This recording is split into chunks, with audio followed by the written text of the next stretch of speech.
ನಮಸ್ಕಾರ ಎಲ್ಲರಿಗೂ. ಇದು ಕಲ್ಲಂಗಡಿ ಬೆಳೆ. ಈ ಬೆಳೆಗೆ ಇವಾಗ 35 ದಿನ ಆಗಿದೆ. 35 ದಿನ ನೋಡ್ಬೋದು ನೀವು ಯಾವ ರೀತಿ ಸಂಪೂರ್ಣವಾಗಿ ತೋಟ ಕವರ್ ಆಗಿದೆ, ಯಾವ ರೀತಿ ಬೆಳೆದಿದೆ ಅಂತ. ತುಂಬ ಜನ ಹೇಳ್ತಿದ್ರು ಒಂದ್ಸರಿ ಬೆಳೆದಿರೋ ಜಾಗದಲ್ಲಿ ಮತ್ತೆ ಬೆಳೆದ್ರೆ ರೋಗ ಬರುತ್ತೆ, ವೀಟ್ ಬರುತ್ತೆ, ಹಾಗೆ ಹೀಗೆ ಅಂತ ಹೇಳ. ನಾನು ಒಂದು ಹೊಸ ಪ್ರಯತ್ನ ಮಾಡೋಣ ಅಂತೇಳಿ ಮತ್ತೆ ಮಾಡಿದೆ. ಅದನ್ನು ಯಾವ ರೀತಿ ಮಾಡಿದ್ದೀನಿ ಅಂತೆಲ್ಲ ಹೇಳ್ಕೊಡ್ತೀನಿ ಇವಾಗ. ಮೊದಲು ಆಳವಾಗಿ ಉಳುಮೆ ಮಾಡಿಸ್ದೆ. ನೇಗ್ಲಲ್ಲಿ ಮಾಡಿಸ್ಲಿಲ್ಲ, ಡಿಸ್ಕಲ್ಲಿ ಮಾಡಿಸ್ದೆ. ಡಿಸ್ಕಲ್ಲಿ ಯಾಕೆ ಉಳುಮೆ ಮಾಡಿಸ್ದೆ ಅಂತಂದರೆ ಮಣ್ಣು ಕೆಳಗಡೆ ಉಲ್ಟಾ ಆಗುತ್ತೆ. ಈ ಕೆಳಗಡೆ ಸಾರಾಂಶ ಇರೋ ಮಣ್ಣು ಮೇಲ್ಗಡೆ ಬರುತ್ತೆ. ಮೇಲ್ಗಡೆ ನೀವು ಮೊದಲೆಲ್ಲ ಬೆಳೆದಿರೋ ಬೆಳೆದೆಲ್ಲ ರೋಗ ಮತ್ತೊಂದು ಏನೇ ಇದ್ರೂ ಅದು ಕೆಳಗಡೆ ಹೋಗುತ್ತೆ. ಬೆಡ್ ಮಾಡೋಕ್ಕೂ ಮಣ್ಣು ಚೆನ್ನಾಗಿ ಸಿಗಲಿ ಅಂತ ಮಾಡಿದೆ. ಆಮೇಲೆ ಸ್ವಲ್ಪ ಕೊಟ್ಟಿಗೆ ಗೊಬ್ಬರ ಹಾಕಿ ರೋಟೋವೇಟರ್ 2 ಬಾರಿ ಹೊಡಿಸ್ದೆ. ಯಾಕಂದರೆ ಸ್ವಲ್ಪ ಮಣ್ಣು ಪುಡಿ ಆಗಲಿ, ಸಸಿ ಚೆನ್ನಾಗಿ ಕೂರಲಿ ಅಂತ ಉದ್ದೇಶಕ್ಕೋಸ್ಕರ.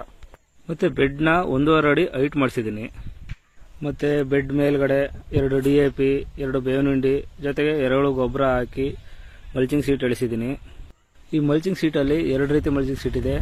ಓಲ್ ಇರೋದು, ಓಲ್ ಇಲ್ಲದೆ ಇರೋದು. ನಾನು ಓಲ್ ಇಲ್ಲದೆ ಇರೋದು ಹಾಕಿದ್ದೀನಿ. ಯಾಕಂದರೆ ಸ್ವಲ್ಪ ಸಸಿ ಜಾಸ್ತಿ ಹಿಡೀಲಿ ಅನ್ನೋ ಕಾರಣಕ್ಕೋಸ್ಕರ. ಓಲ್ ಇಲ್ಲದೆ ಇರೋದ್ರಿಂದ ನಾವೇ ಈ ರೀತಿಯಾಗಿ ಓಲ್ ಮಾಡ್ಕೋತಾ ಇದ್ದೀವಿ. ಈ ಓಲ್ಗೆ ಸ್ವಲ್ಪ ಮಣ್ಣು ಹಾಕ್ಸ್ತಾ ಇದ್ದೀವಿ.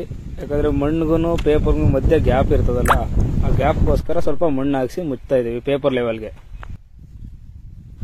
ನಂತರ 2-3 ಗಂಟೆ ನೀರು ಕೊಟ್ಟು ಚೆನ್ನಾಗಿ ಬೆಡ್ಡು ನೆಂದ ಮೇಲೆ ನಾವು ಸಸಿನ 3 ಗಂಟೆ ನಂತರ ನಾಟಿ ಮಾಡ್ತೀವಿ. ಯಾಕಂತಂದರೆ ಈ 3 ಗಂಟೆ ಮೇಲೆ ವಾತಾವರಣ ತಂಪಾಗುತ್ತೆ ಮತ್ತು ಬೆಳಗ್ಗೆ ತನಕ ಸಸಿ ಎಲ್ಲ ಚೆನ್ನಾಗಿ ಕೆಂತ್ಕೊಳ್ಳುತ್ತೆ. ಈ ಬಿಸಿಲಲ್ಲಿ ಮಾಡಿಸಿದ್ರೆ ಟೆಂಪ್ರೇಚರ್ಗೆ ಸಸಿ ಹೋಗೋ ಸಾಧ್ಯತೆಗಳಿರ್ತವೆ. ಆದ್ದರಿಂದ 3 ಗಂಟೆ ನಂತರ ನಾವು ನಾಟಿ ಮಾಡ್ತೀವಿ ಸಸಿಗಳನ್ನ. ನಿಮಗೆ 60 ದಿನದ ಕಲ್ಲಂಗಡಿ ಬೆಳೆಯ ಸಂಪೂರ್ಣ ಮಾಹಿತಿಯನ್ನು ನಾನು ಕೊಡ್ತೀನಿ ನಿಮಗೆ. ನಾನು ಏನೇನು ಮಾಡಿದ್ದೀನಿ, ಯಾವ ರೀತಿ ಗೊಬ್ಬರಗಳು ಹಾಕಿದ್ದೀನಿ, ಯಾವ್ಯಾವ ಗೊಬ್ಬರ ಹಾಕಿದ್ದೀನಿ, ಯಾವ ಸ್ಪ್ರೇ ಮಾಡಿದೆ, ಮತ್ತು ಇಳುವರಿ ಹೇಗೆ ಬಂತು ಅನ್ನೋದನ್ನೆಲ್ಲ ಸಂಪೂರ್ಣವಾಗಿ ಹೇಳ್ತೀನಿ. ಈ ವಿಡಿಯೋ ಇಷ್ಟ ಆಗಿದ್ರೆ ಲೈಕ್ ಮಾಡಿ, ಶೇರ್ ಮಾಡಿ. ಏನಾದರೂ ಕೇಳಬೇಕು ಅಂದರೆ ಕಮೆಂಟ್ ಮಾಡಿ. ನಮಸ್ಕಾರ.